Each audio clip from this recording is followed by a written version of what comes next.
with me. Right now, I'm going to get into the difference between ETFs and stocks. Which one should you get? Which one should you go into, or whatever you want to do? Like which one's best for you, right? My first video, I recommended everyone should get into ETFs at the beginning because it's a lot easier. But right now, I'm going to explain a little bit of the difference. It won't take that long because they're both kind of similar to the same thing. There's just some pros and some cons to both of them.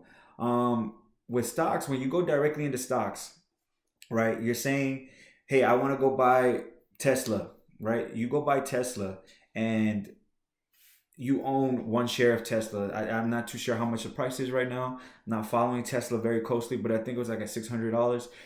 You buy one share of Tesla for $600. That means that you own that one share of Tesla for $600. The difference between that and then going into an ETF that has technology, a technology ETF or whatever, there could be a portion of Tesla, let's say like a 6-7% of Tesla inside that ETF. So when you buy that ETF has some of Tesla in it, but it has a bunch of other companies in it that lowers the risk of you losing. For example, I had a buddy of mine. Hopefully, he doesn't get mad that I put this in the video. But I had a buddy of mine. He called me. He's like, "Hey man, I really want to buy Tesla. I want to buy Tesla. I want to get into that. Blah blah." And I told him, I was like, "Well, I don't know if you should do that right now." And he's like, "Well, why?" He's like, "Well, because everyone's buying Tesla, and this is back when the Tesla went up to like $900 and some dollars. He was trying to buy Tesla, and I was like, I don't know if you should do that right now, bro." And he's like, "Well, no, but everyone's buying it. Like, you see how high it's climbing?" I was like, "Yeah, but you're buying it when it's already up here. You know what I mean? You're buying it up there. Why don't you just get an ETF that has Tesla and it's gonna be a little bit better?" He's like, "No, no, no, man. I want Tesla. I want Tesla." So then he buys Tesla at $900. Well, Tesla, obviously, the reason it went up to $900 because everyone started buying. When a lot of people are buying the stock, it goes up in price because more people are buying it. So what happened is when the dust settled, like a week later, and it went down to $430 or 500 or wherever it was sitting at after that, he lost about $400 $500 investing in Tesla.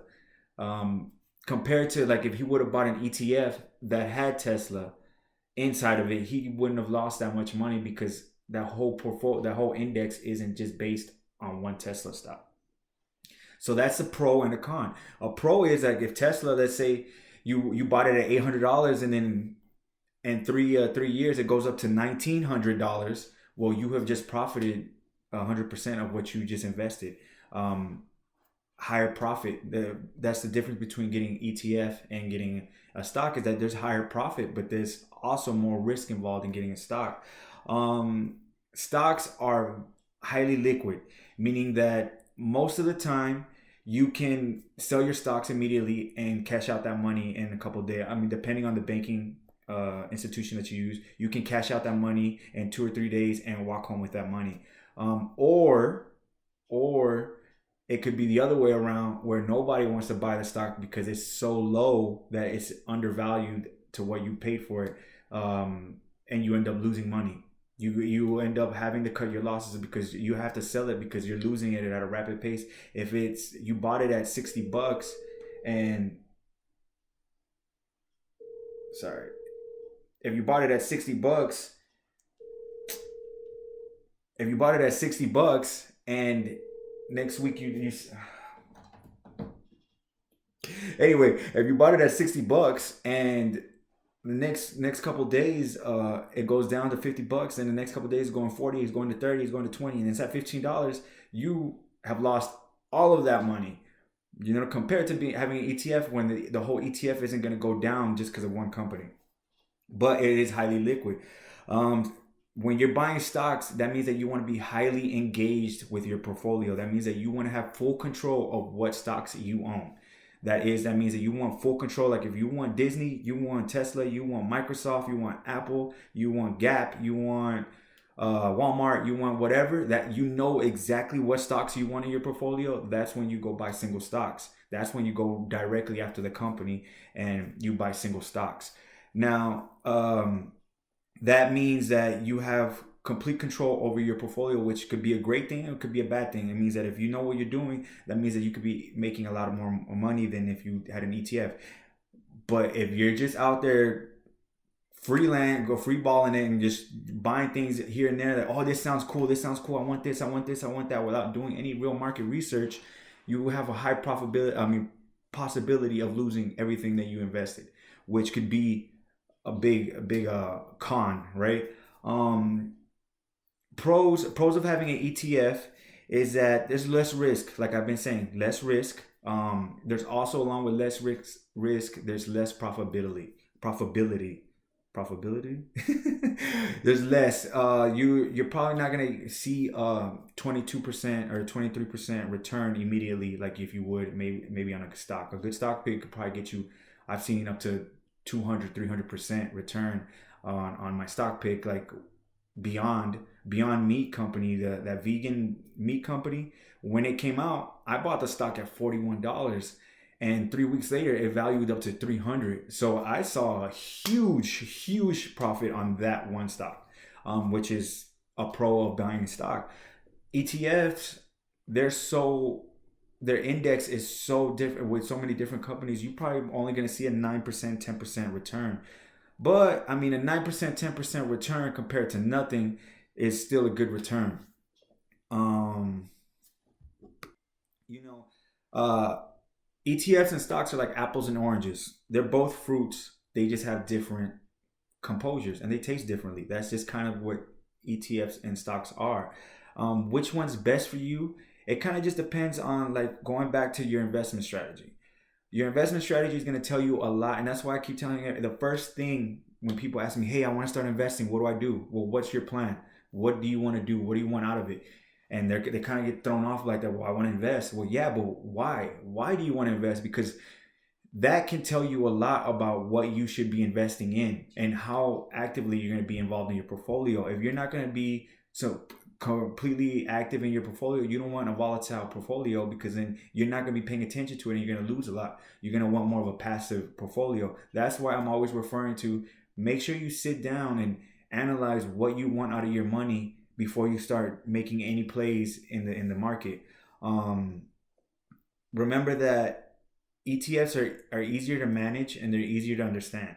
ETFs, the reason I say they're easier to manage is because they're pretty broken down into, like, let's say I want I want a blue chip ETF. I can just go get a blue chip ETF, and that index already has all of the companies that are blue chips. I wouldn't have to go one by one to buy different stocks for every single company, when the whole index already owns some of the percentages of that stock.